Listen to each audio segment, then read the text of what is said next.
Good morning, everyone, and thanks for coming. Uh, Today, we are going to look at another topic, and I think it's a topic which sometimes we don't look at or we undermine.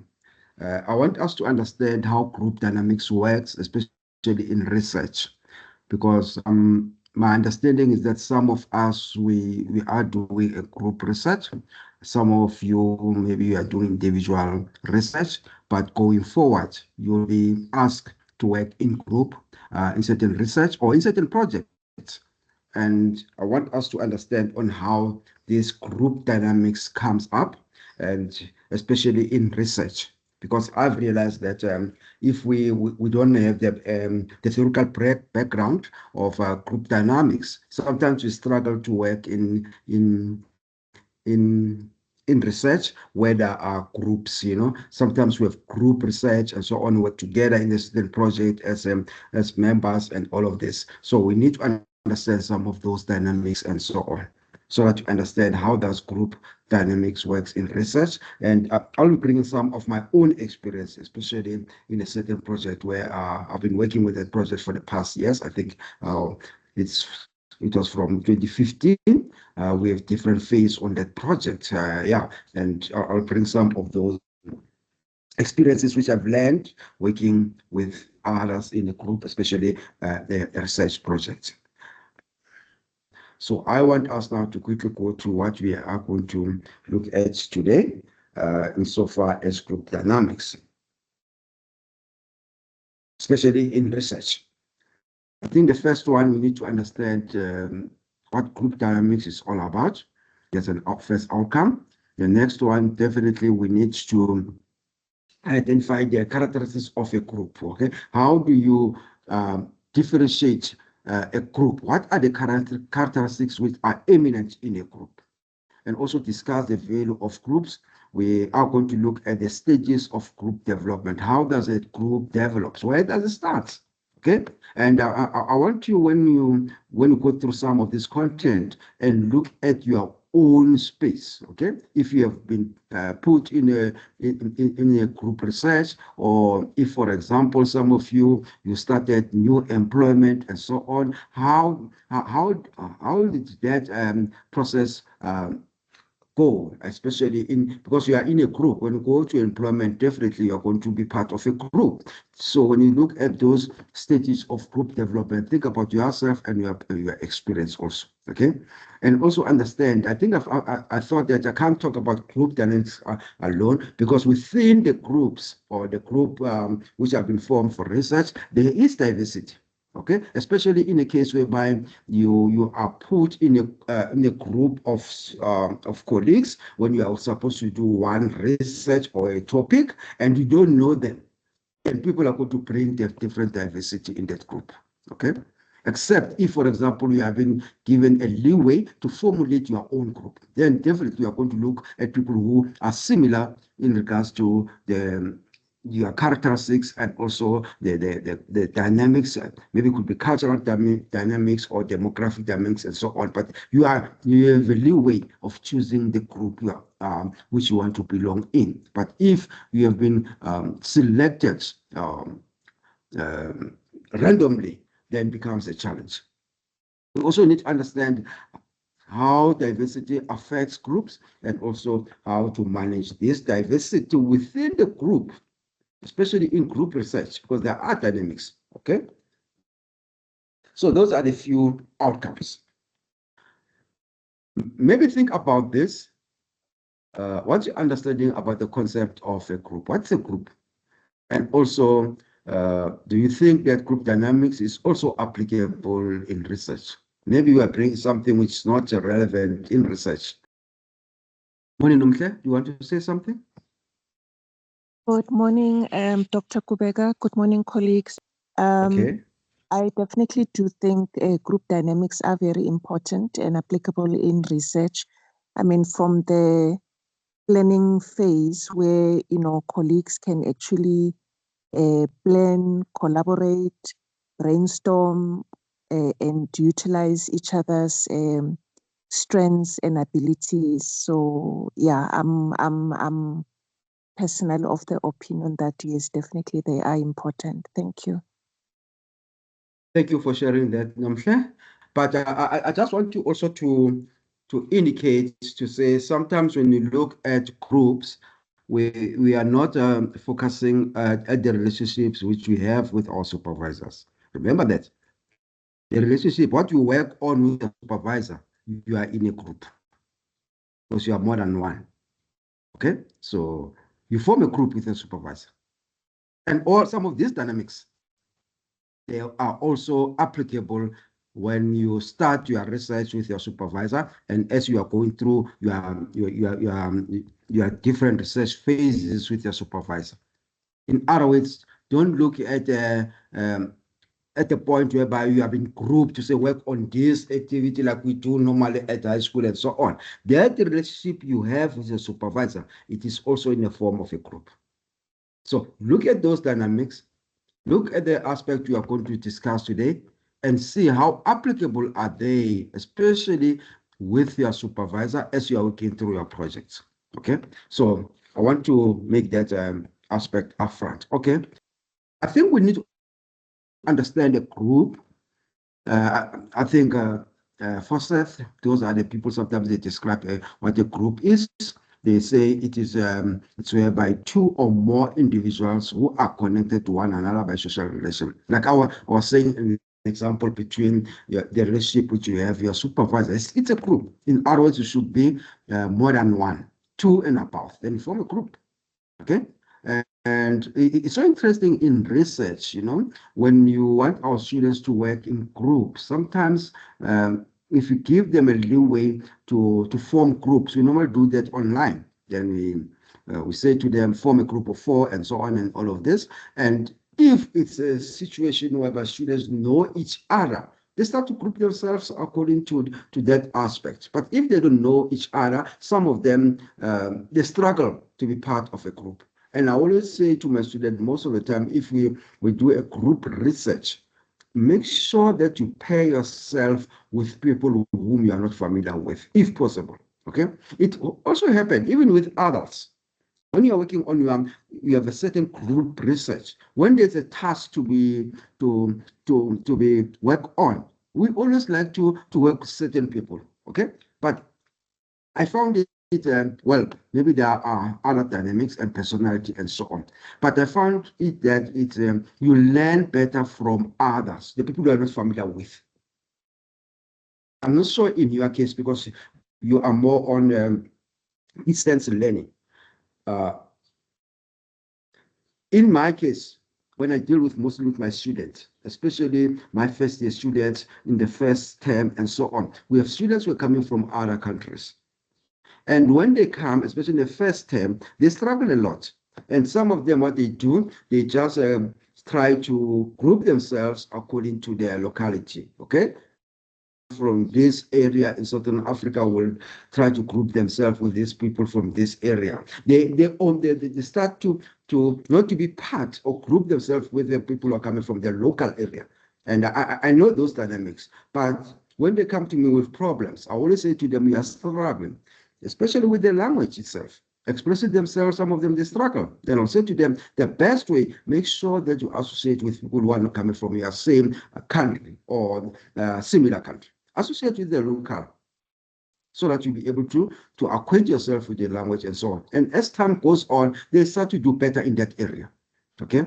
And the other thing about a group is the arrangement of the individuals who have something in common. You need to have something in common to form a group. You can't have a group if you don't have something in common, okay? I always make an example about, for example, whether it's a relationships or marriage and so on. You are a group there because you have something in common, is it? The same thing in research. I can't, when we go, I think some of you have seen it, especially those who went to conferences, and you go through via different presentations during conferences or symposium and so on. How many people sit down and look at their conference book and choose the topics which they are going to attend or listen to? They choose those topics according to their certain interest, because there's something common. I can't go to a conference And if, for example, we present across discipline and I decide to choose a topic which talks about maybe engineering and so on, I have nothing common with engineering. I'll always look at topics which are more common to education. Maybe it could be student throughput and so on. In other words, topics which are common to my own daily work. The same thing with groups. We form groups because we have something common. And either they possess a similar trait. We are going to talk about the two types of traits in one of the slides, okay? Or falls into the same situation. And this association becomes a temporary identity of individual who form it. In other words, some of the groups, they stay there for a temporal basis. They don't stay there forever, okay? I want to look at you guys briefly. We are now in higher education, most of you. You have done your post-schooling, your basic education is done, and so on. But when you look back and say, okay, the people whom I was in group with, or they were in my my circle when I was still at high school, especially grade 12, you may find that some of them are no longer in existence now. Why? Because the poles have shifted now, okay? The poles have shifted now. You are now in a learning environment. Some of them, maybe they took their own direction and so on. So in other words, that aspect of them group which you formed when you're still at high school, at maybe grade 12 and so on, it was for temporary purposes. You could be so lucky if even now you are still with all the colleagues whom you went through grade 12 with, especially in your group or in your circle. It's very rare, okay? Sometimes we find that some of them are still at certain higher learning institutions, but because now your programs are not the same, you find that sometimes you're no longer in touch, or maybe you're still in touch, but remember that you are not going to be in touch forever, okay? But there are times, definitely, especially if you've taken the same direction of academia and so on, there are times when you are going to meet, okay? Maybe later in your years and so on, maybe working on certain aspects and all of those things. But those are the few aspects we need to understand about groups. What are the characteristics of an effective group? What, for us to say this group is effective, it is working, what are the things we are supposed to look at? Okay, I'm going to touch on a few of them briefly. I think the first one, there must be an interaction. Okay, in other words, members, they must interact with others within the group. And also the behavior of every member can potentially affect the behaviors of others within the group. If you are in a group, if I behave in a different way, it could affect the entire group itself. If, for example, we're working on a group research, and we know that you're supposed maybe to work on this aspect and make sure that you submit them on this day, and you don't do your part as a group member, it's going to affect the whole group. I've seen it in my experience, honest colleagues. When you are leading a group, everything is on your shoulders. Sometimes when you have to bring down some maybe some documents and all of this, or maybe some points for discussion or for presentation, people are going to give it to you as a group leader. And sometimes when you look at those documents, it's not what was expected. But as a group leader, in that research, you must make sure that things happens. In other words, you need to panel beat some of the submission from your group members. And sometimes it takes a lot of your time, honestly, but because you want the project to succeed. And sometimes we even understand this project of research more than the other group members. You are the one who's able to articulate it because you are the leader of that project. And also, another characteristic is that there must be a structure, okay? In other words, aspects such as roles, the status, and attraction, they must be there. Another interesting aspect is that insofar as the characteristics of an effective group is concerned, the size counts also, because the size, it varies, okay? the group sizes varies.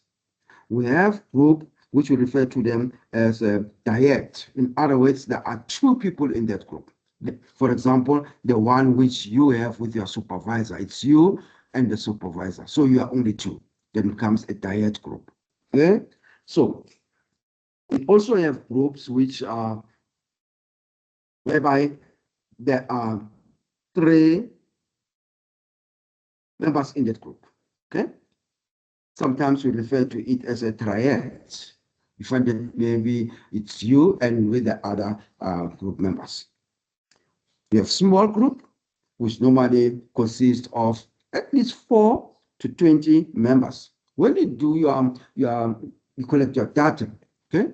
Especially when you interview, we also have the group interviews. And you cannot have a group interviews which has more than 20 members in a group. Sometimes even 20, it's a lot. You need to have a reasonable size, but there should not be less than 4. There could be maybe 5, okay? And remember that also the dynamics are going to come. Imagine if you do this group interviews and we have 15 members in one group. It's going to be chaos, especially if you are handling the interviews alone. Okay? To hide themselves behind the other, the participants. Some of them, they're going to hide themselves behind the others. They're not going to say anything in that group.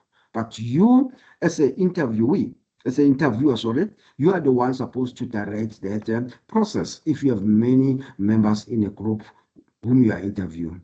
Okay, so we always say at least 4 or 5. And I think the output could be great around that. We also have a large group. Honestly, I think most of us are familiar about large group, whereby we have almost 40 and above members. Okay?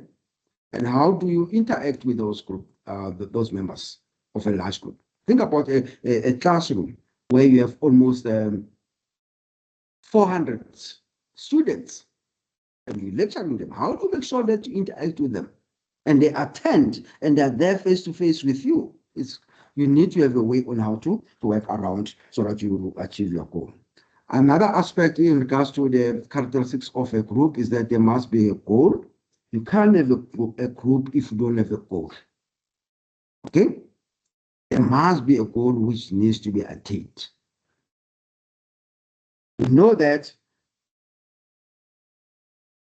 always group, they can make it easier for an individual or a member to attain their goals. In other words, some of the goals, we cannot achieve them being alone. Hence, we form certain groups to assist us to achieve those goals. We can even go to our social spaces. We have a lot of clubs, we have all of this, because you cannot achieve some of the things being alone. So you want to work with others. The same with research. Why normally we collaborate with other institutions? The institutions from maybe other countries and so on, or maybe researchers from other countries and so on, because we cannot attain a certain goal being alone. So we need to collaborate. We need to network. We need to work together. Another characteristic is that there should be cohesiveness.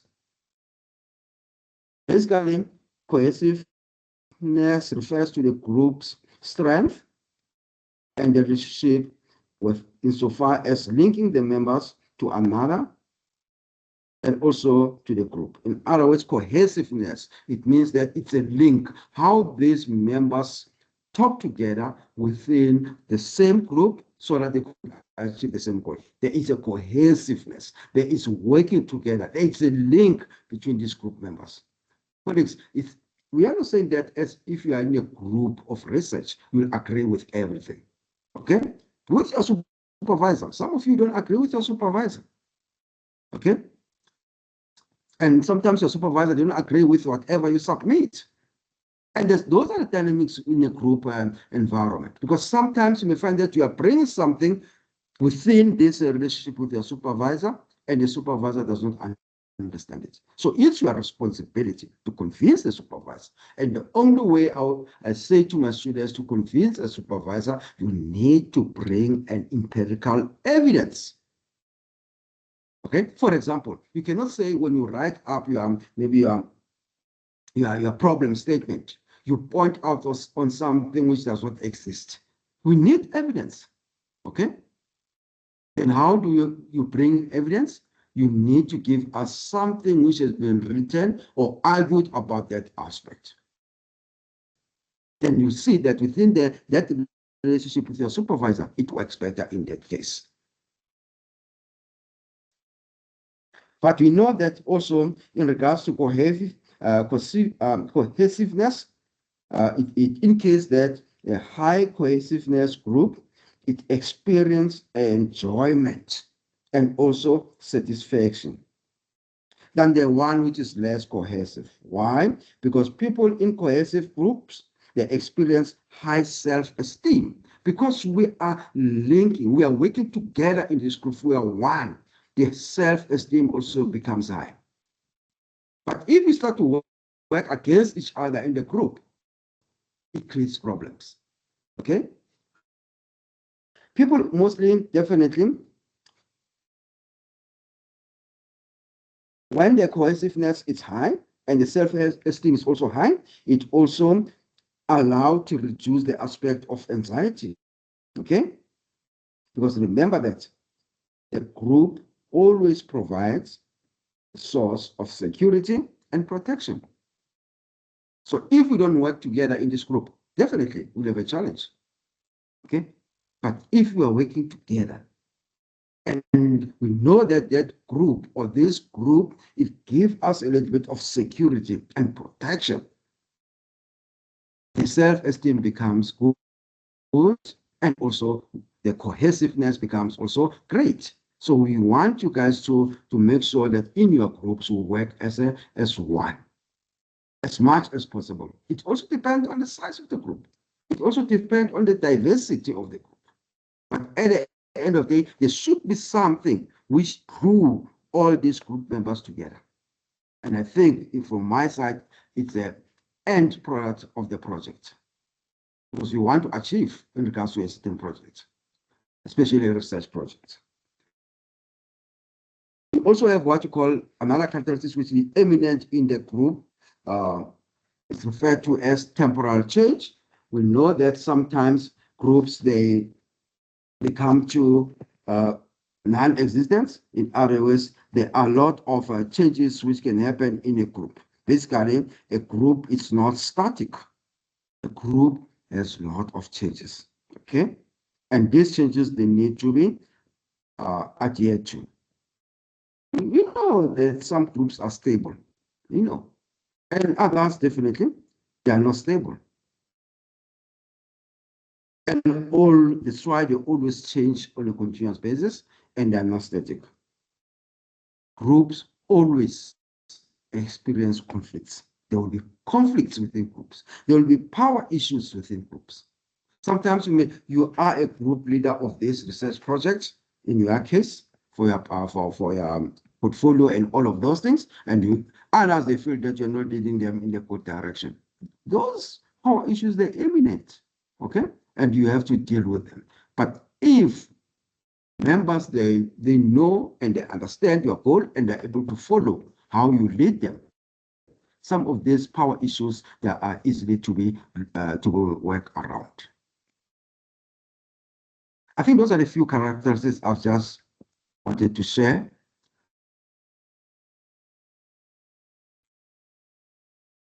Why do we form groups? An interesting one, eh? Yeah. I think groups are being formed for different reasons, okay? I think the first one, we form groups because we want to survive, is it? Okay. I think is that we want to survive. Think about if you are in the outside, all right, environment like this one, and you want to start to make fire and so on. You work as a group because it's a need for surviving outside there, okay? But basically remember that groups are there to assist in order to survive, especially the harsh environment. How many of you guys, I think with students, what they normally do, if they are doing the same common modules, they always form what you call the WhatsApp groups. The students, they like to form that, and we appreciate that. Okay, we always have a WhatsApp group, is it? Okay, and what I've realized with that WhatsApp group, or that group which you form outside the formal group itself, what's going to happen as time goes on, those groups are not being formed. Think about if you are doing a PhD. Many of students, they have a WhatsApp group insofar as their PhD projects are concerned. It's very rare because you do a unique study. So sometimes we don't have something common. Okay? I've seen, especially in my case, when I was doing my master's, we started with a coursework. Interesting. There was a coursework for, I think, for 2 years. Yeah, it was a coursework for 2 years. Yeah? Then from there, the third year, and also maybe the fourth year, you start to do on your research project. And as I was moving to my research project, I started to work alone, and everyone was working alone. Even though sometimes you find you're supervised by the same supervisor, but because your projects, they differ. Sometimes we don't have something in common. The only time maybe you'll come and meet each other or see each other, it's when you are presenting to the symposium or colloquiums. But at the end of the day, that contact becomes more limited because your projects are different. But when we're doing our coursework, we are working as groups, we have different group interests and so on. Sometimes we share the assignment, want to understand the aspect of the assignment and all of this, because we have a common goal there. But as you progress, that goal comes to an end. You start to have an individual goal. So the same thing. The survival needs also makes us to form groups because we want to attend to those harsh environments. Okay, but there is interesting about some of the evolutionary theories who suggest that humans are instinctively drawn to other humans. In other words, as human beings, be closer to each other. We want to work together as human beings, is it? And that's what is Dollison and also Forsyth argues. We are having that instinctive aspect. We want to be together. Look at social aspects within our families. If we don't see eye to eye within our families, it bothers us. Why? Because we have that instinct, okay, of being to be drawn to each other. The same thing if you have group research.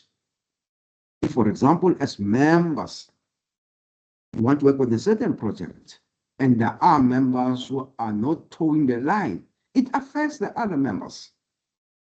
Because definitely we are not going to reach the outcome goal of the project itself.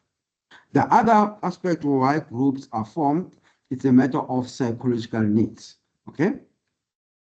We know that members in groups, they satisfy many psychological needs. You may find that you are in a group and one member is struggling in some of the aspects. That member is able to reach to the other group members. But when you look at William,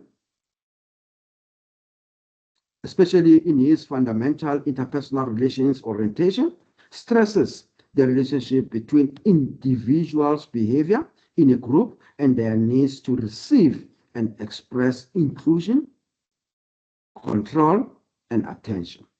Basically, he identified 3 basic needs that can be satisfied by being part of a group. What are those needs?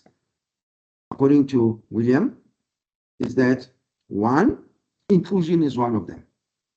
Think about inclusion. If you are in a group and you're working on your research project, and as one of the group members, you feel that you are not part. For example, if the other group members are discussing a certain aspect about the project, which you are supposed to be part of, and you are not invited in those discussions. Or maybe they decide to say, okay, because we are working on this project for research, let us form a group, okay? Maybe through WhatsApp and so on. And at the same time, you discover as one of the group members that there is a counter group, another WhatsApp which has been formed, and you have been excluded from that WhatsApp. then the issue of inclusion affects you, okay?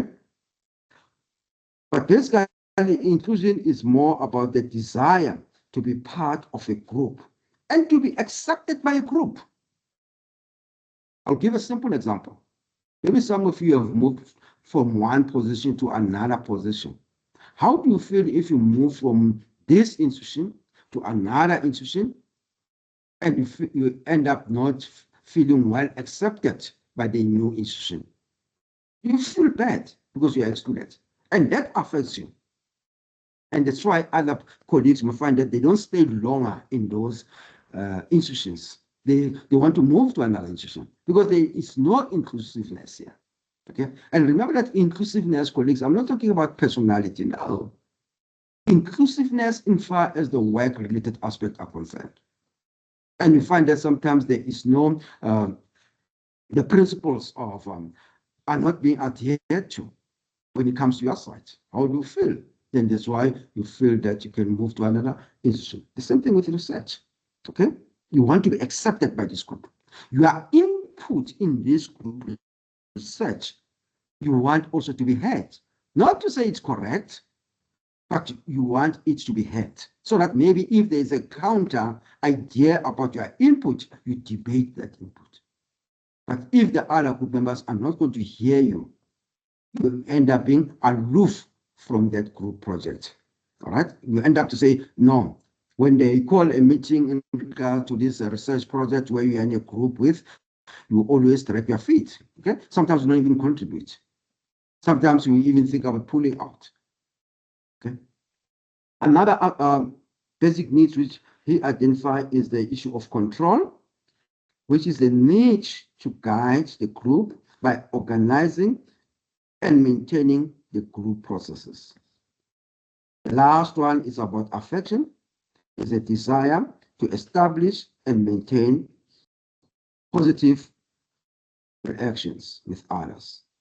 In other words, the affection, we want to say that you have a positive relationship with others. Not positive relationship with others with other aspects, insofar as the group project is concerned. And you also form a group because of the aspect related to interpersonal needs. Okay, we need each other. We need to talk to each other. We need to discuss. We compare our personal views with the views held by others in order to determine if they are correct, valid, and also proper. And that informational needs also is very important. Right? That's your informational needs. We also have interpersonal needs. People provide us with available social support. Okay, that's what we normally need, is it? Social support basically is important in a group since our social groups and networks protect us from stress and after effects. That network which you form, it also assists you so that you'll be able to attain your goal as a member of a group. And that's why the interpersonal needs also is one of the things which makes us to form groups. We also have collective needs and also goals and group goals, okay? We know that people sometimes face these goals that they could not attain on their own. I've mentioned that one. And so they join a collaborative effort. This is working across research, social space, the work environment. These collective needs and the group goals always happens because there are things you cannot attain them being alone. So you need to work with others. Oh, Kadita? Good morning, Dr. Kubeka, as well as colleagues. I just want to emphasize or maybe to comment on what you have been discussing about group and communication and all that. What I've realized is that all these groups that have been created, they've been created over and above the supervisors that we have been allocated to. What I would like to applaud the supervisors is that even if you pose a question or you want clarity, they do not get offended, and it shows that they know that they are in a group and this is how they have to behave, because sometimes you can explain something now, Dr. Kubeka, and then later I realize that maybe I did not understand and I did not get a chance to ask you. Later I'll be able now maybe to ask someone else to explain what did they understand by you saying ABC. And then when you get a second explanation, that's when now you understand that, I mean, you start understanding what you were saying earlier or the concept that you wanted to impart on us. So I just want to say the information that you're giving us now, it's so important that it makes me feel confident to be a UNISA student because of all these support groups that you are, conducting on weekly basis, be it during the week or weekend. And I like to applaud you for that. Thank you. Thanks for that applause, Talita. We really appreciate it. Yeah, I think the aim of some of these contact session or classes is to support colleagues. You are not alone in this journey. I know research it's such a difficult journey. Okay. And I think one colleague of mine once said, sometimes after you have written even your master's or your PhD, and when you look at it and read it, then you say to yourself, I don't understand what I've written here. Okay. But at the end of the day, the support you got in order to reach your goal, it was more of high standard and of high quality. That's what we want you guys to go through, to understand that we give you support as a group so that your journey becomes not so, it's going to be difficult, but that support which you give you, it also try to elevate other aspects like anxiety and all of those things so that you'll be able to reach what you have planned for yourself. But thanks for that comment. We really appreciate it. I think I have, your hand is down. Okay, thank you guys. Let's move to the next slide if possible. How do you form groups or how groups develop? And I'm telling colleagues, this is a process. There's no way a group can start to develop from the last step or maybe from a journey. It starts here. These are the stages. And I think some of us were familiar with these stages. Okay. The first one, definitely, there should be a forming stage. Okay. How do you form a group? Well, other people, they form a group. For example, if you want to form, I want to talk about the social group now. Okay. Let's say you want to form a social group for a certain common purpose. Where do you start? Others, they will start, for example, by benchmarking, or maybe finding out from the other groups which have been formed already. Others, you may find that they don't have a luxury to do that. Then they start it on their own. Then you have the forming stage. If you form something, we know there'll be a lot of tension. Or maybe sometimes there won't be even tension. Everything will be smooth. Then after the group has been formed, then we need to storm. Go to the storming stage. Then from there, it goes to the norming stage. Then you go to the performing stage. Then you adjourn if there's a need to adjourn the group. Okay? Could be a group research. In other words, the group research comes to an end now. Or maybe there's a next step. Okay? Think about yourself, colleagues. If I talk about the next step. Okay? You were here. You've written your thesis. You have written your honors report. You have written your dissertation. Then you adjourn. But because there's a need to move this group forward with the supervisor, then you go to the next step. What's the next step? Maybe decide to publish articles. That's the next step. Still, you're going to work in it as a group. Or if there's no need to take your research project forward in the form of publication, it means everything ends up here.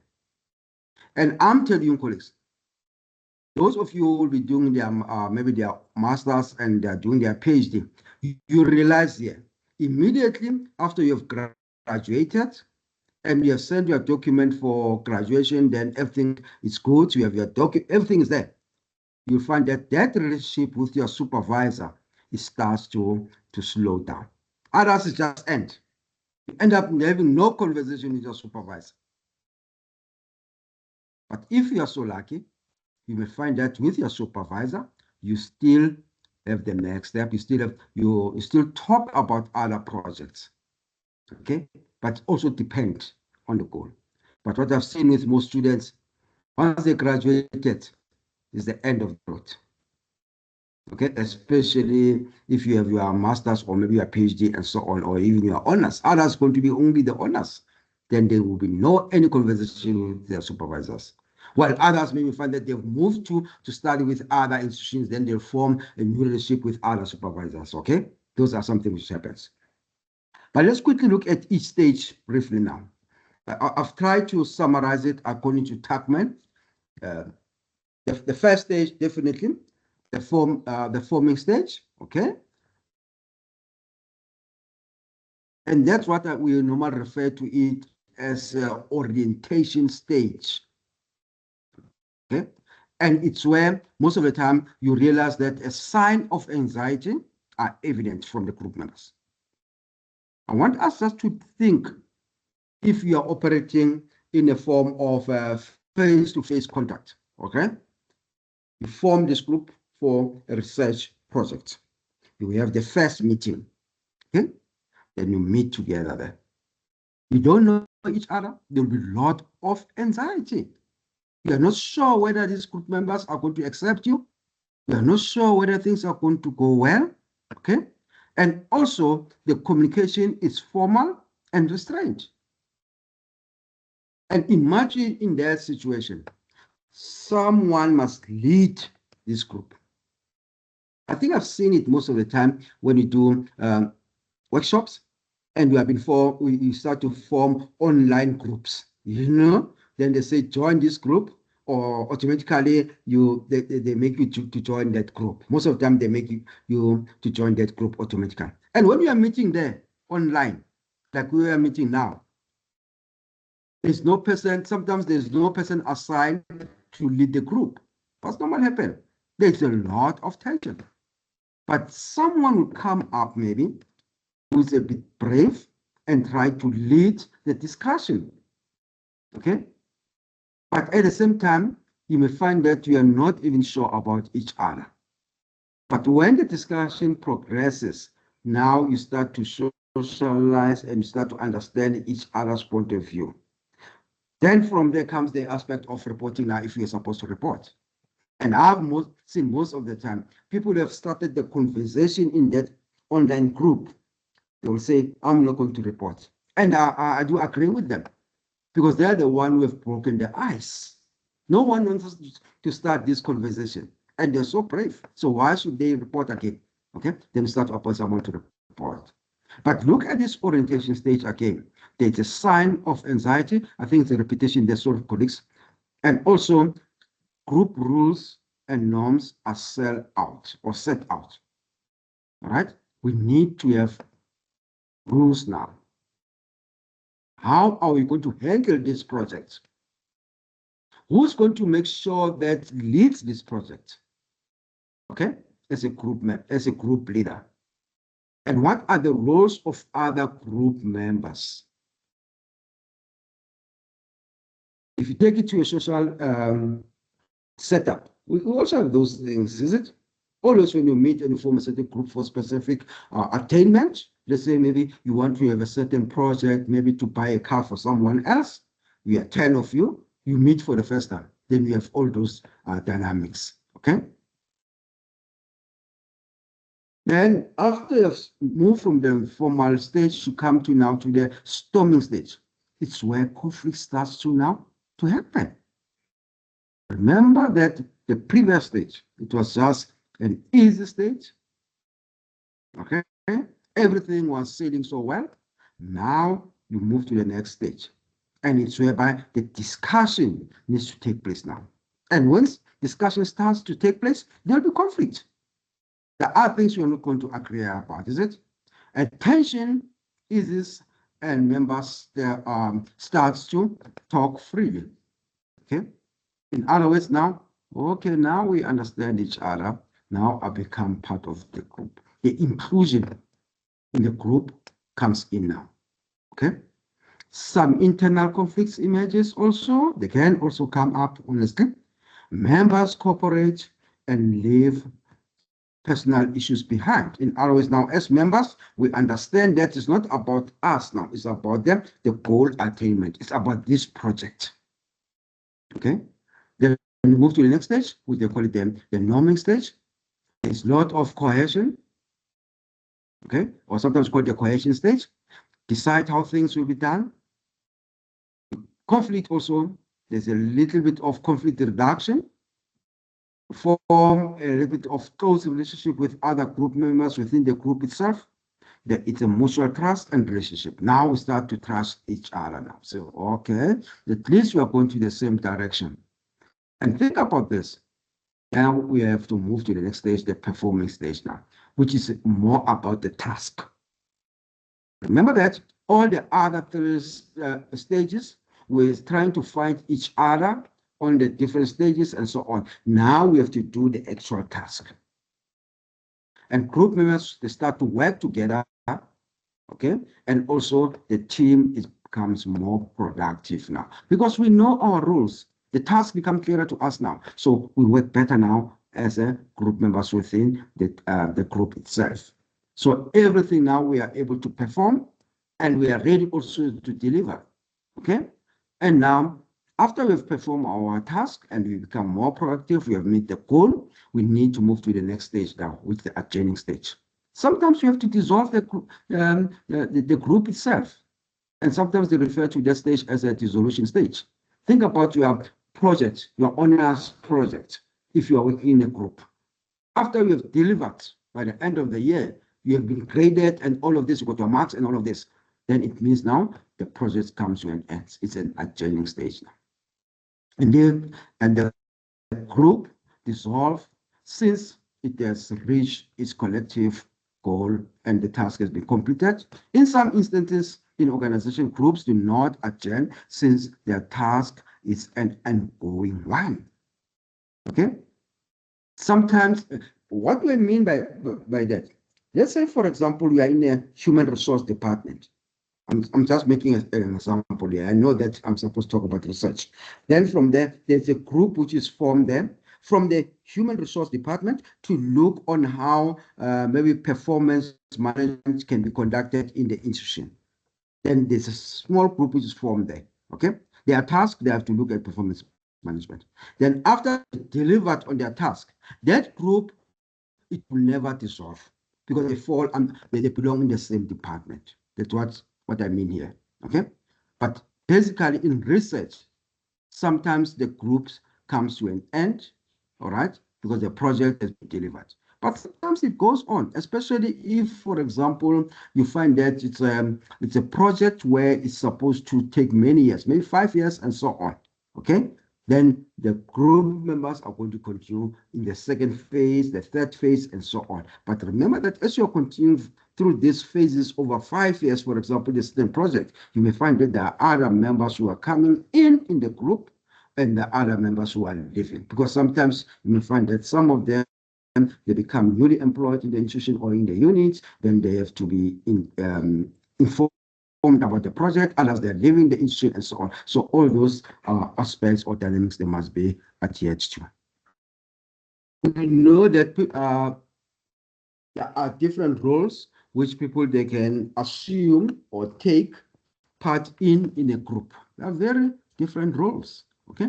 We'll talk about some of this, okay? You may find that within the group itself, there are group members who are more in encouraging others, right? And then they perform the type of role. Others, you may find that they like to mediate within the group itself. If the group members, they don't see each other. Let's say, for example, you are a group leader of this research project, and you realize that you have a disagreement with other group members on how things need to be done in this project. Someone within the group can mediate, okay? And others, you may find that they are initiator, they take the initiative. All right. Insofar as that is concerned, especially in research, When you assign tasks or something needs to be done, someone within the group itself will say, I'll do it. All right, I'll take the task. But what I've realized with my experience most of the time, if people, they become more initiators, I'm not trying to classify people here, but what I've realized is that sometimes they don't deliver. Okay? The person will say, I'll do this task. When it's supposed to be delivered, the task is not delivered. Okay? Others are compromisers. Okay? We have those who like to elaborate in a group. When we have that group discussion, we talk about one point. Let's say, for example, we discuss about our sample. What the samples, what sample we're supposed to have, and also maybe the technique of sampling. Someone will talk lengthy about it. They like to elaborate. I think we've experienced those type of people in our groups. They like to elaborate, and it's good. And how do you handle that aspect as a group leader? That's why most of the time, when you work on the group research, there should be time frame. Okay? You make sure that there's a time frame, because if you don't put a time frame for the discussion of a group insofar as a project is concerned, you can end up not attending the aim of that day in that project. So you need to have a time frame. Give people time frame to say, okay, for this point, give so much time to discuss on it, so that you are able to work with all those people, especially those who like to elaborate a lot. They also need to make sure that, say, sometimes you need to work with, in regards to time here. Okay, we have others, definitely. We are referring to them as opinion givers. They always like to give opinions, and that's good. And those are the roles which some people place in a group, or you identify them in the groups. There are coordinators, and those are the people who like to bring the resources together, you know. Okay, you say, all right, now we need also to apply for research ethics for our project. Then this person will be able to do that part better, because he'll be able to source the different units or departments where they are supposed to reach insofar as the ethics is concerned. Okay, and someone will say, okay, maybe you're struggling with this methodology. Then this coordinator will say, no, I know that there's someone who can do the mixed research method better. Let's invite the person to come and give us maybe a sort of a presentation around that. There are also stand setters. The stand setters basically are the ones who always like to get appreciated. They always want to get medals within the group. Okay? And remember that if you get any award in a group research, it doesn't belong to you. It belongs to the group. Okay? That's why sometimes when they give those awards, they don't put the name of an individual. They just give the name of the group of that project. But there are others definitely would like to be upfront around those aspects. I want us to take a little break with this exercise and try to deal with this type of group members, especially during your research project. How do you deal with this type of group members? The snippers. Okay? They know it all. The quiet type of a person. You know, there are people who are very quiet, is it? The bulldozer. You know, those group members within the research project, they want to do everything, okay? The talker, spoken about those ones. The hair splitter. What are the hair splitters? Those are the people in the group when you do research. They are all over the place, okay? And you know that when you start to be all over the place in regards to research, it means you are writing or your research project, it won't flow. So how do you deal with those type of people? The whiner. The whiners are the one who normally delay task. They've agreed to take a certain task, and when they're supposed to deliver, they have excuses. How do you deal with them in your group project? Also, almost the same like the whiner, okay? How to deal with them? How to make sure that all these type of group members or are dealt with in your group research. You can pick any one of them, okay? Then share with us on how you can deal with them in your group projects or in your research projects. Yes, Talita? I have picked the quiet one. How will I deal with the quiet type? Is you know, as a group, we would have to agree on the rules, you know, and to say that everyone needs to participate, and all of us, we need to, I won't say, because maybe we choose a group member that will delegate duties in order for all of us to participate. Being, once you know that you're in a group and there are rules that you have to follow, and you are given tasks to do, or there's someone who say, okay, on this and this day you need to submit 1, 2, 3, or A, B, C. Yeah, I think that's how I'll deal with the talker. Maybe have group engagement on a weekly basis, depending on the task that you want to achieve for that certain period. I think that's how I'll deal with it. Thank you. Okay, thanks for that input. Definitely, you will make sure that even the quiet type is allocated task and so on. Interesting. Someone else? Well, let's go to the chart. I think I've got a few points there. I've seen that you are saying by asking specific questions related to the topic of the, or just sorry, colleagues.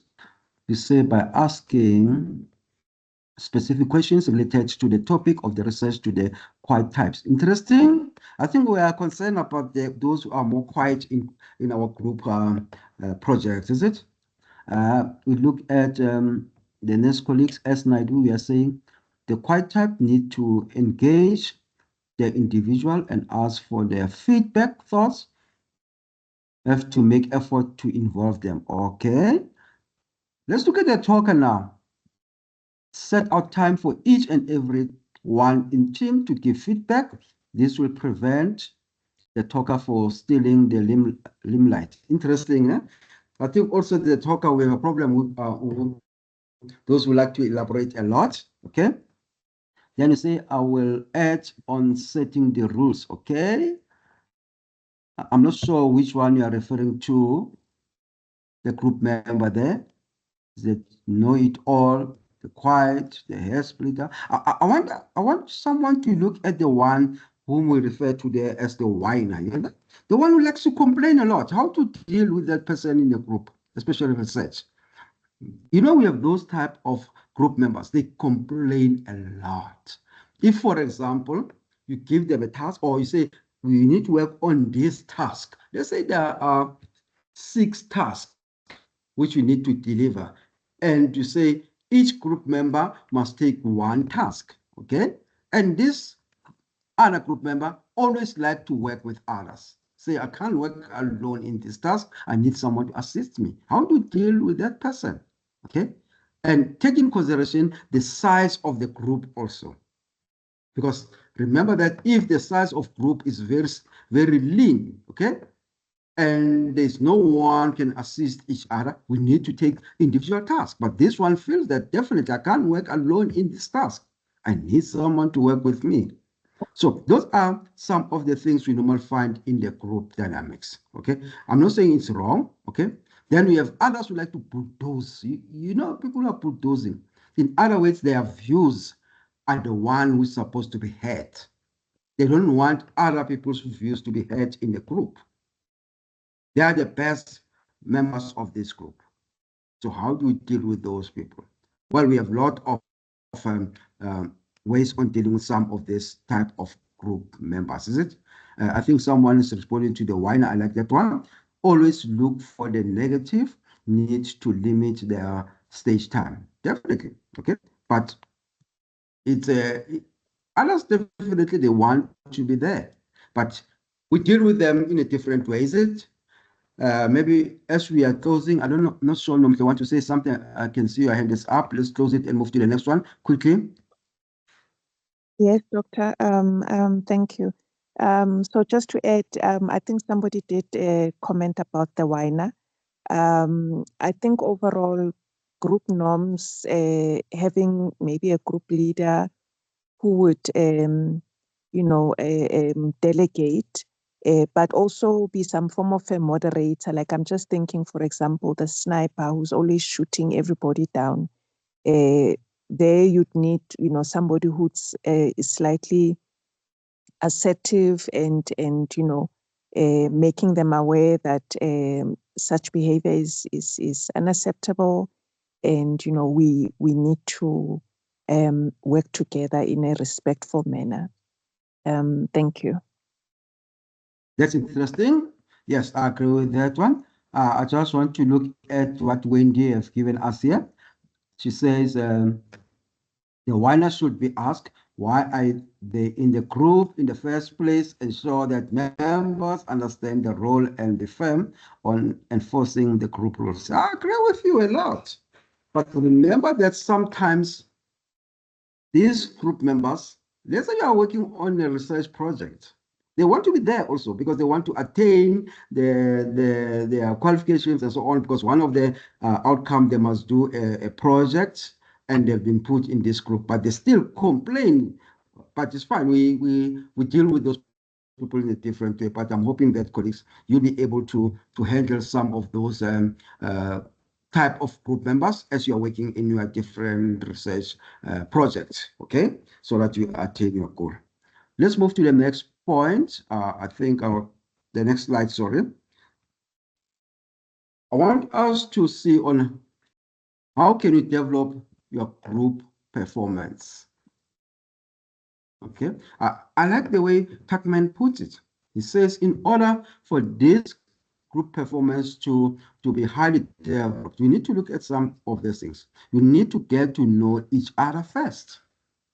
I know that sometimes you don't have time for that, okay? If you are doing your honors and you have to work on your research project, there's no time to know each other, okay? But at least during the different stages, especially the norming stage, try to know each other better, okay? And also make sure that you understand your role and the group's goals. I think someone mentioned that one insofar as the winners are concerned. Understand your role. What is your role in this group? What is the purpose of being part of this group research? Respect the ideas and feelings of the other group's members. I think someone responded insofar as the sniper is concerned, to say we need to respect the feelings and ideas of the other group members. We are not perfect. We are journeying together in this research project, right, as a group. So we need to respect the feelings and the ideas of others. And as we are respecting the feelings and ideas of others within the group, with the other group members or within the group, remember that whatever negative aspect comes out of this group project, it's not an individual blame. It is our collective blame. Because what I've realized with group research, if things don't go well insofar as that research is concerned, the leader of the group is being blamed, forgetting the collectiveness. We need to start to embrace all the negative aspects which are coming from the group projects, because we work as a group. So why now we have to pick up one person? Okay, so we need to say if other aspects didn't work, we take a collective blame as group members. And also, you need to keep your word. I've just put that for a purpose, okay? If you volunteer to do a certain task within the group research, you must make sure that you meet that goal. You can't say, I will be able to do this aspect, and when it's time for you to come and give report about that task, then you start to have excuses. You must keep your word. And sometimes, how does it work better? You develop a timeline, okay?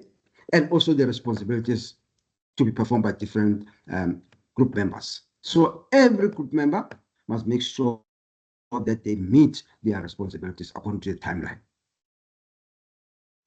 Continue to build relation with other members of the group. Think and act like a group. I've just made that bold. I think most of us, you should have been aware about what's happening in our school setup. Okay, most of us were aware about that. Those of you who are teachers, maybe you even aware about that more. Okay, what's happening in our school setup? We have what you call, and some of you are doing research around that, is it?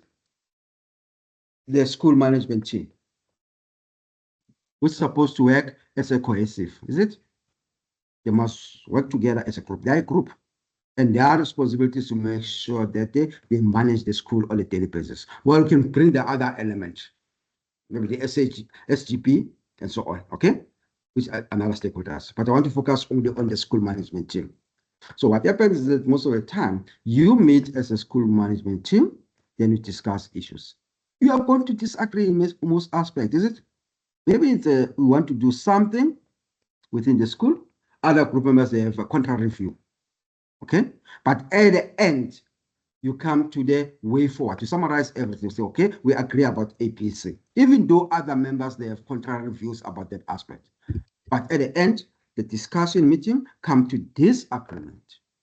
If something doesn't suit you as another group member within this SMT, you are supposed also to support. But what happened most of the time? People within the group, they don't think and act like a group. A person will go out from the SMT meeting after the meeting is done and also go in and try to maybe to coerce others, the other staff members, to say there will be this point which is going to be discussed in the meeting and I didn't agree with it and so on. Whereas we are part of that group discussion. So it means now you are not working with an aim of making sure that this group perform. You are anti, okay? We know those things. But as a group member, you must take full responsibility. And I found it, I think most of you agree with me. There are times people say, I've told you. I don't subscribe to that, honestly. If we work as a group, then I put my point of view. And my point of view in that group research is not being listened to. Or maybe it's not been taken. Maybe there's a contra or counter, sorry, the correct word is counter point of view. Okay, most members, they feel, no, I don't think this could work and so on because of this point and this aspect and aspect. I take that. I won't go out if, for example, their views are not able to see the end of the tunnel. No, I won't say, I've told you in that meeting that this is not going to work. That's not how to work in a group, colleagues. I know there are those type of people who work in the group in that way. But what I want to indicate to you, you must take collective responsibility as a group members.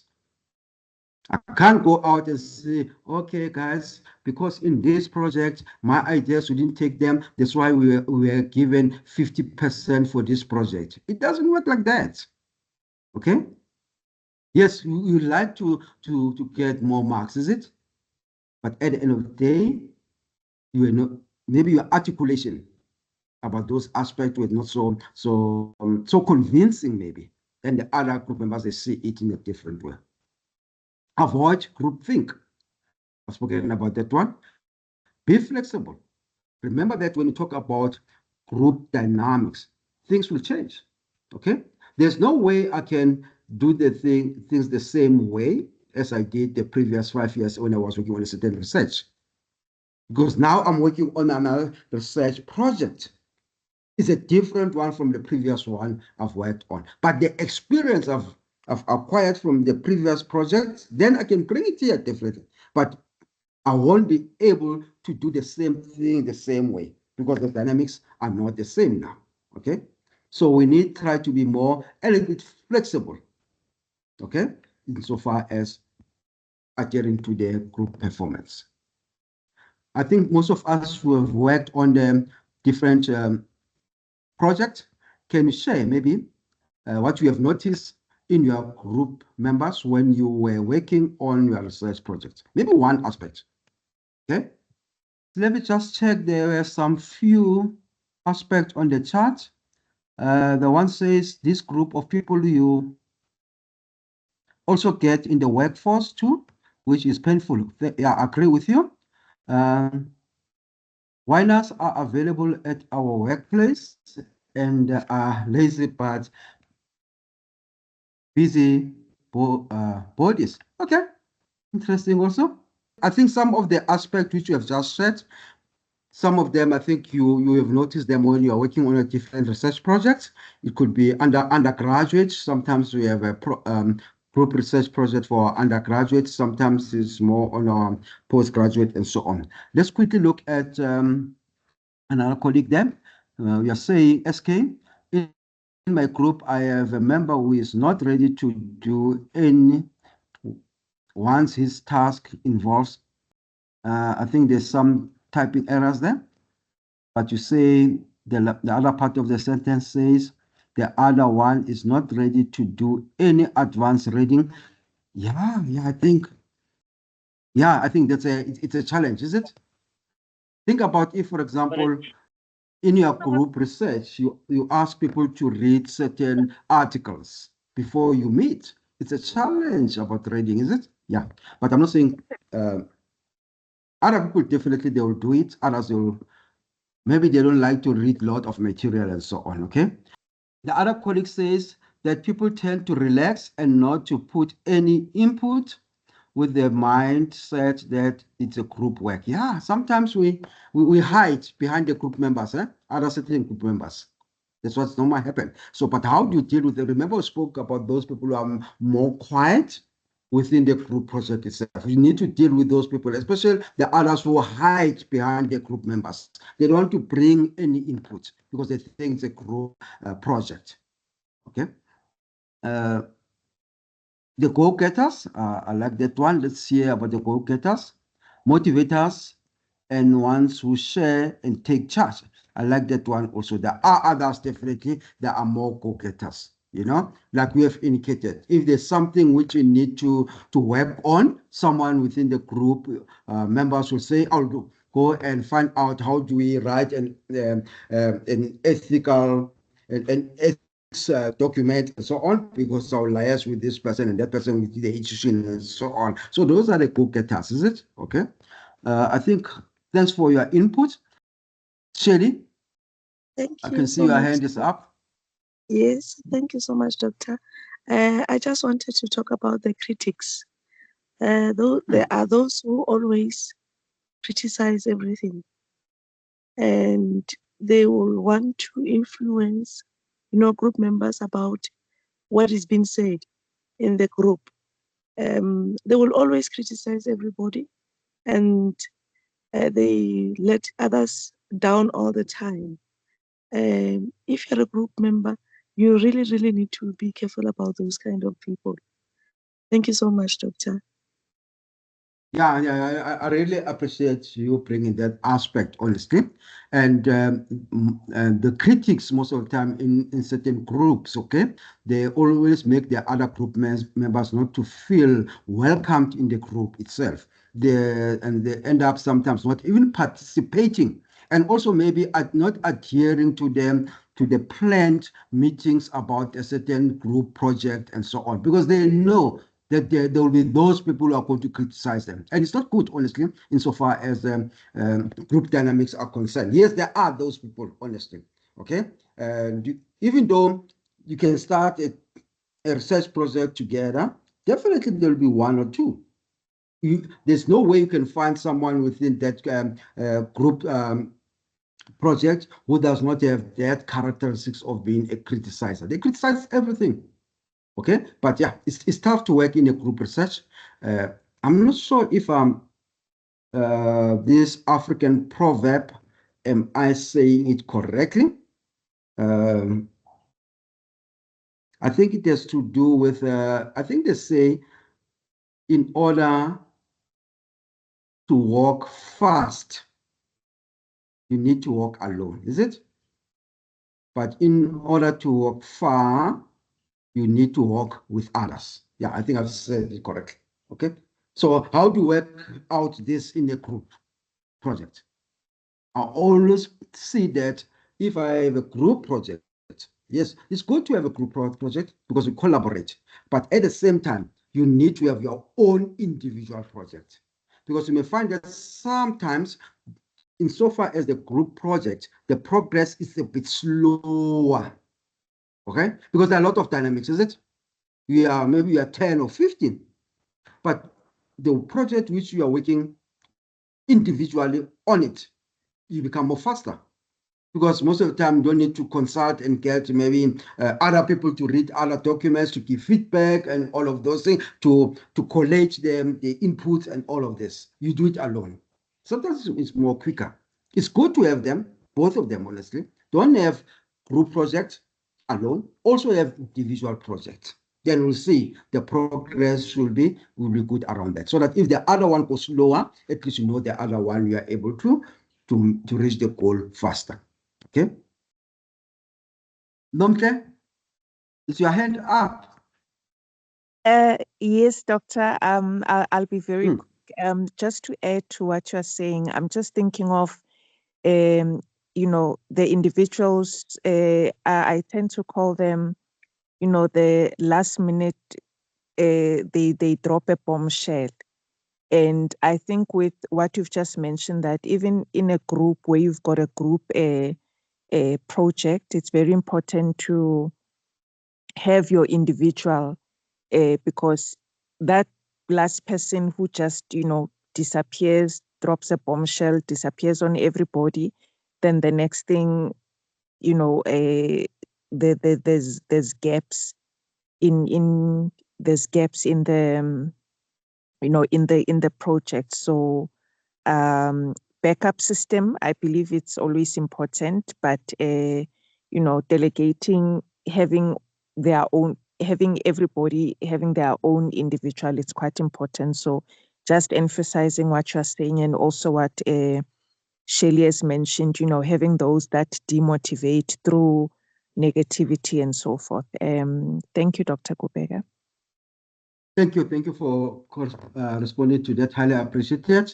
But remember that if I was referring to individual projects, also depend on your level of study, by the way, is it? Remember that, for example, our honors students, they are relying on this group project only. But if you are doing your masters and so on, if, for example, there's you want to publish something with your supervisor, you can also have your own publication, by the way, remember? Because now if you rely on this collaborative with your supervisor, maybe sometimes you find that things are slower because the supervisor also got other tasks and so on. So you can also, at the same time you're working on this manuscript with your supervisor, you can also have your own manuscript again, which you're working on alone, based on the same project, but on the same dissertation or thesis and so on. So that at least you know if the other one is slower, the other one is moving quicker, okay?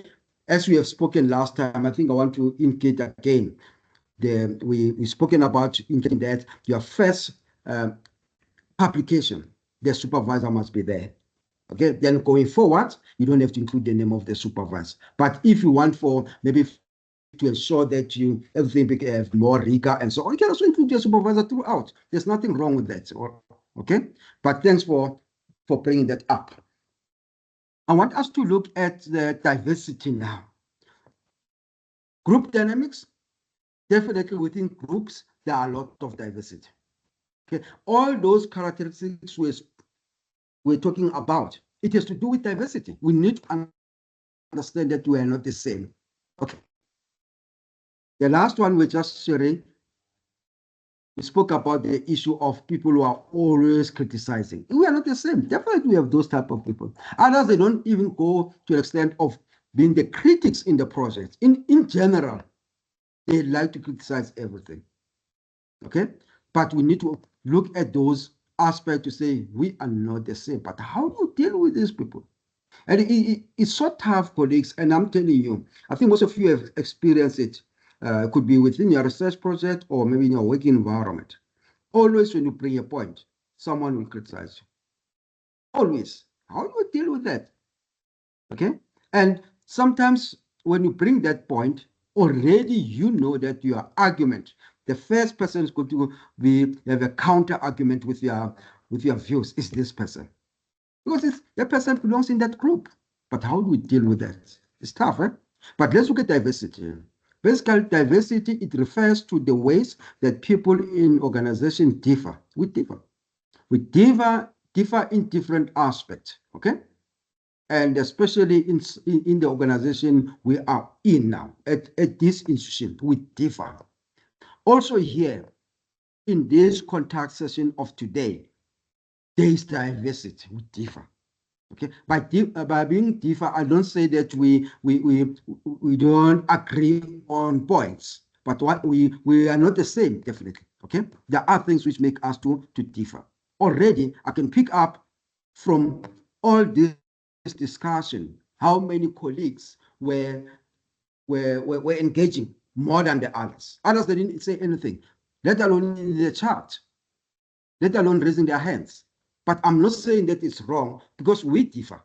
And you may find that a person will say, I'm not going to this point, I agree with the person you have indicated it on the chart, so I don't have to say the same thing again. So we need to understand diversity, to say the concept of diversity, it always encompasses acceptance and respect. Diversity is about accepting and respecting each other. That's diversity. I'll give you a simple example. What I've realized, when you, especially in the work environment, where we've got different attainments insofar as qualifications are concerned, and our trainings are not the same. I may become a trained teacher, attended an institution in South Africa. Someone is a trained teacher who attended a certain institution outside the country. In other words, our approach won't be the same. Okay? So, but now we need to make sure that we accept and try to understand each other. Because sometimes you may find that your curriculum, insofar as you are training as becoming a teacher, is different with the one I went through. In your case, most of you may find that you are within South African context, you are becoming teachers and you are trained within the South African institution. But my training and your training is different, because there is a diversity. There could be a diversity which is brought by the issue of, for example, of years. I was trained long time ago. We are going through the training now. So there are things which we are supposed to learn from each other, because your approach is different and mine is different. Okay, but there are three types of diversity that affects groups in organization. First one, I think we need to look at demographics. Okay? It always relates to the social categories that people use to classify others. That's according to McGrath and also Arrow. They say diversity, it's mostly of a social category which we use in order to classify others. We can classify other people according to gender, ethnicity, age, and so on. That's demographics, is it? But when you look at the other one, another type of diversity, it has to do with psychological diversity, okay?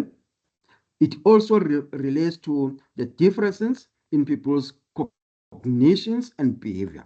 People always they vary according to their values, their personality, and also their knowledge. So we need to make sure that we try to accommodate each other insofar as those aspects are concerned. Look at the values. There are people who value quality. There are people who don't value quality, by the way. They don't care. Okay? An example, you and I, and other people, honestly, they believe that in order for you to do well, you need to acquire a qualification in a correct way, like we are doing here. Others, they don't value that. A person can go wherever they want to go and claim to have a certain qualification, whereas they don't have that qualification.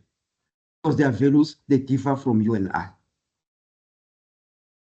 We also have what you call organizational diversity. It is caused by differences in people's relationship to an organization. How you relate to the organization you are working at, or how you relate to the organization which you are associated with. It could be an issue of occupation, of status, and so on. So we need also to understand those different types of diversity.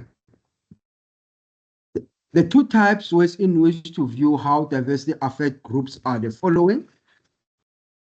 The first one we refer to it as a trait approach. The other one is the expectation approach. Let's look at the difference quickly. When you look at the trait approach, it always assumes basically that diversity affects the way in which people act. In other words, people with different backgrounds have different skills, values, and personalities.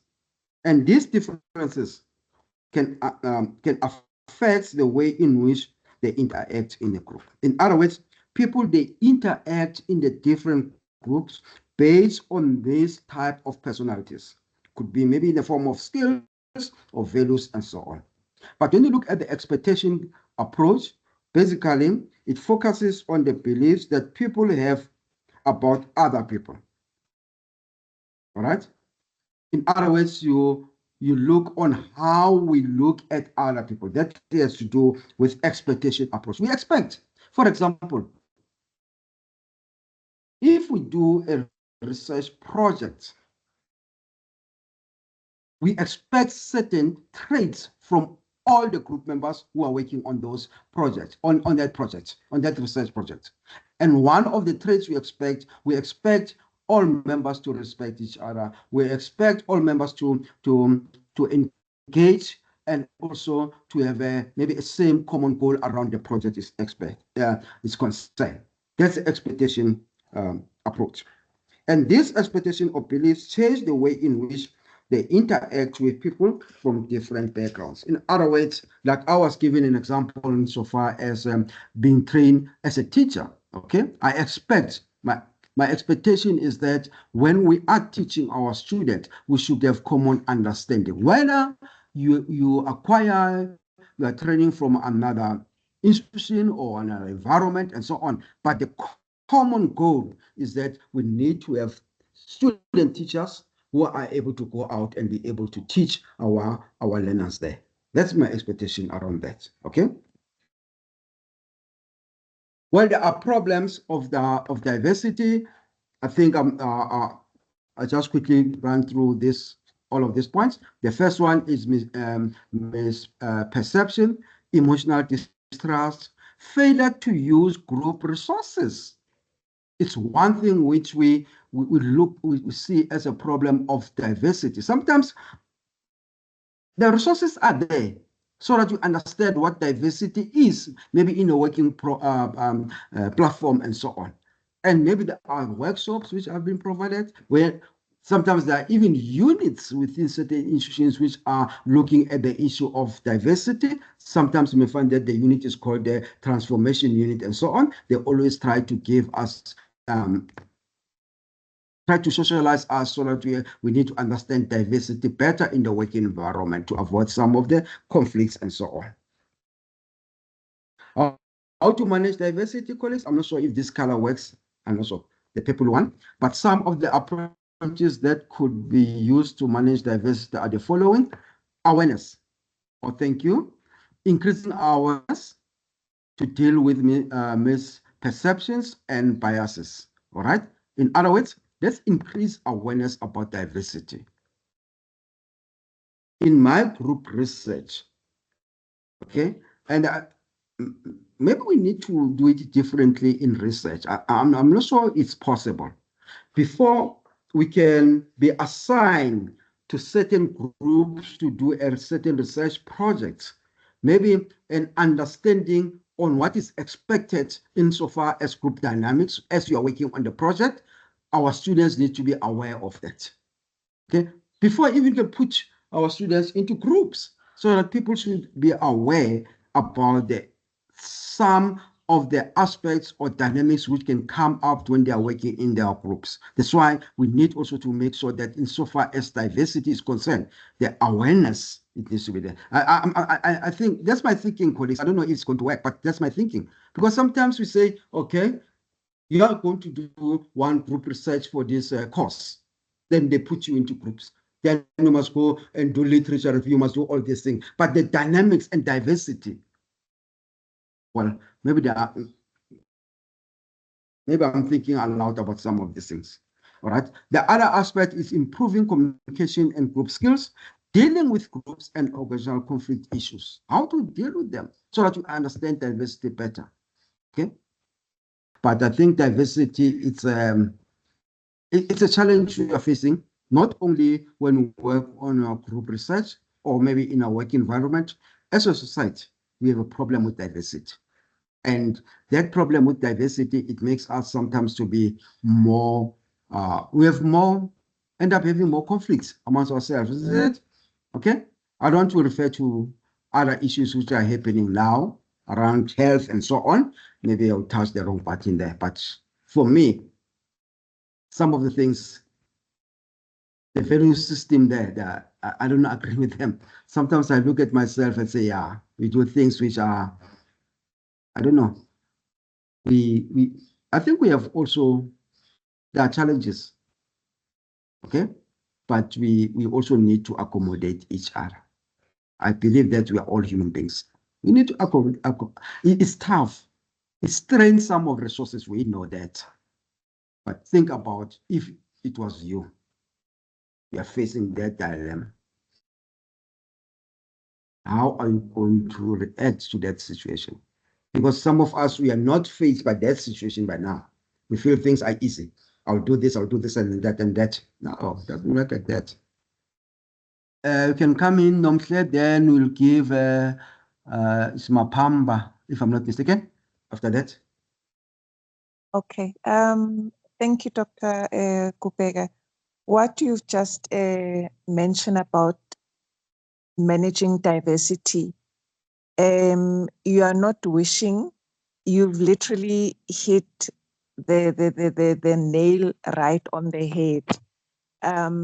This is very important because there's so much differences in people, their personalities, how they communicate, how they handle conflicts and so forth. And the unfortunate part, you're bringing all these various differences into a group. And that's where, like, as you've mentioned, that you end up with conflict, you end up with, members that are disgruntled. I mean, sometimes people can even discontinue, with the cause. So what you've mentioned, increasing that awareness, it's a beautiful concept that hopefully one day can be implemented anyway. Before group allocations, there should be some smaller workshop where people are made aware, diversity training, how to communicate, how to collaborate, how to deal with conflict. And then this will actually make the process of working in groups successful. There you'll be able to deal with the whiners, the snipers, all those various challenges. So the previous slide, yeah, I'm praying for your wish that it becomes a reality. Thank you. That's my comment. Thank you for that input, Nomhle. It's just I was just thinking about that, because sometimes we expect our students to perform miracles. Yeah, it's how it is. That's higher learning. Yeah, but there are basics, honestly. Okay, there are basics we should attend to. Thanks for the contribution. I want to hear the other colleague there. I think it's Good no, it's morning. Anna. Good morning, Thank you. Doctor. When it comes to diversity, I think there is one thing that we should be able to do, in the sense that we are different by nature. Even if we were born from, or we are coming from the same family, we are brothers or we are twins, we will still go to an extent where we differ in the way how we have got needs, the way how we have got feelings, the way we have got even perceptions. So one of the things that we should do in groups is to understand that we are different. So whenever one, let me say, I am the chair of the group today, one thing that I should do is to understand that my answer is not going to be satisfactory to someone. So what needs to be done is to understand those dynamics, those diversities that we have. We may be coming from different backgrounds, but by the end of the day, it is the objective of the group that should be achieved. So if we don't achieve what we say we want to achieve, we are no longer, let me say, displaying as a people. We are now displaying as maybe 3 or 4 disgruntled individuals who cannot handle diversity in one way or the other. And by the end, we create also disharmony among ourselves. So we need to manage diversity. We need as well to manage personal differences. We need to manage as well as the way how we approach each and everything. Because right now, if I can give you an example to say, look, the group that we have right now, when you ask ourselves to say, okay, what would be your research approach? You would find that our research approaches, or in terms of research methods, will be different. Why? Because we differ in the way how we see things. So, as well as diversity should be embraced in that way, or which will also foster respect and harmony. Thank you so much. Thanks for the contribution. And I like when you say we need to accept that we differ. Yeah, I agree with you, honestly. And thanks for that honest input. I think it's Agnes. Thank you so much, Dr. Kubeka. When it comes to diversity, I just want to add to what other colleagues have just said. Usually, it's a real challenge, especially when we come to a point where other people are not sensitive to the feelings of other individuals. Because sometimes we might take things lightly and think that if a point is raised and you don't you don't consider the feelings of other people, it can hurt others, and they come to the point where they even become quiet when it comes to the group discussion. So it's always important that as group members we embrace each other, we give each other platforms, and also we respect the opinions that are being given by others. Because I work in an environment where we've got people of color, different races, and also different cultural backgrounds, and also in terms of nationality, different nationalities. So sometimes you find that there are some groups that might want to dominate and be the ones that are leading, when it is another individual from a different nationality or from a different race, then it becomes a problem. Hence, now we come to a point where we've got communication barriers because we've got different languages or different cultures, and it can lead to misunderstandings. And sometimes you can be misjudged based on your diverse background. So usually it's always wise that when we are in a group, we become so sensitive and we are able to embrace one another, and we foster the culture of allowing people to express themselves without even without feeling intimidated or being left out. Because sometimes some people might end up feeling inferior based on how they are treated by others in your group. And then you end up keeping quiet when it comes to group discussions. Thank you. That is my contribution. Thank you for that contribution, Agnes. Yeah, I agree with you, honestly. Most of the aspects you have just mentioned, I've also experienced them and also seen them, mostly in the work environment and so on. But remember that now, the problem is that sometimes, how do we give a counter point of view? Okay, if you put something to me here, then I realize in the group that I've got a different point of view. I need to put it in a way, to such extent, it does not make your contribution to be less important. I think communication is very important here. Okay, how do I respond to your view If I have a contrary view, the way I put it in a group, it could be research. If I feel that now the methodology you are bringing, insofar as this project it's not going to work, or maybe I got a contrary methodology which I feel it could be used for this project better, take into account the title of our project and also our research questions and so on. I need to put it in a way that you also understand. If I need to support my contrary view, I can also maybe bring a little bit of empirical evidence around that. Maybe a certain article I've read whereby similar project was done and this methodology was more applicable to that project and so on. So in other words, the way we respond to each other. I think that's where sometimes the problem comes, you know. Then you find other members, they feel that they are not considered as members of the group, their views are not being heard and all of this. The way we respond, well, across race, by the way, remember that, okay? Across race.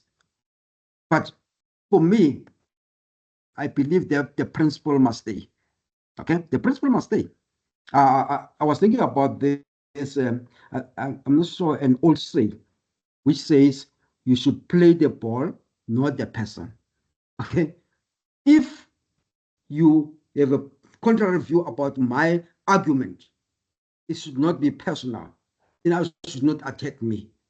You must look at my argument and its principle. Then we are able to have a discussion. I know it's difficult. It's very difficult because sometimes we feel that other people they are more taken care of in a group and others are not. Others, they feel that, no, we are not going to listen to these group members and so on and all of this. So in other words, we lose the focus of the whole outcome of the project itself. Okay, it's not about welcome. It's not about you, but it's about the project. So once we differ, we need to look at the principle. If you say to me, no, welcome, I think for us to have this sample technique, it doesn't align to this methodology. I need to understand if you put it in a correct way. But if you can start to say, no, I think welcome, you're wrong. You must read about sampling techniques. What are you saying? You are attacking me now, okay? Then it becomes more personal. And those are the things which normally happens, especially. But I'm hoping, colleagues, that you'll be able to think about all these things as you are going through your group project. And it's almost same. And I don't know why I want to talk about more about the student-supervisor relationship, okay? Because we also have a problem there. I don't want to talk about the group dynamics there, the diversity, and also the feedback, by the way. I think I think this week I was thinking about we have a session on how to respond to the feedback which you get from our submission. I think it's a most also a very important topic to look at. I'm hoping that maybe in September I will include that as one of my topics there. The feedback, because the feedback can also break you, colleagues. It can break you. You can even give up on the project you are intending to do. Okay, whether we are at PhD or masters, you can even give up on the project because of the feedback which you are getting. But I'm hoping that next week colleagues will be able to look at this relationship again. I've spoken about group dynamics. I want us next week to look at the supervisor or student supervisor relationship during the process of research. Let's look at this relationship, okay, in detail, because sometimes we don't understand what is expected from us as students and also what we expect from our students as supervisors. So I want us to unpack that a little bit. But I think, colleagues, we managed to engage more on this topic, and thanks for your contribution. I'm hoping that we'll be able to meet next week again on the next topic. Thanks for your contribution and your participation, colleagues, and all the best with your research project. Thanks for coming, and yeah, I really appreciate your attendance for today. Thank you, everyone, and bye.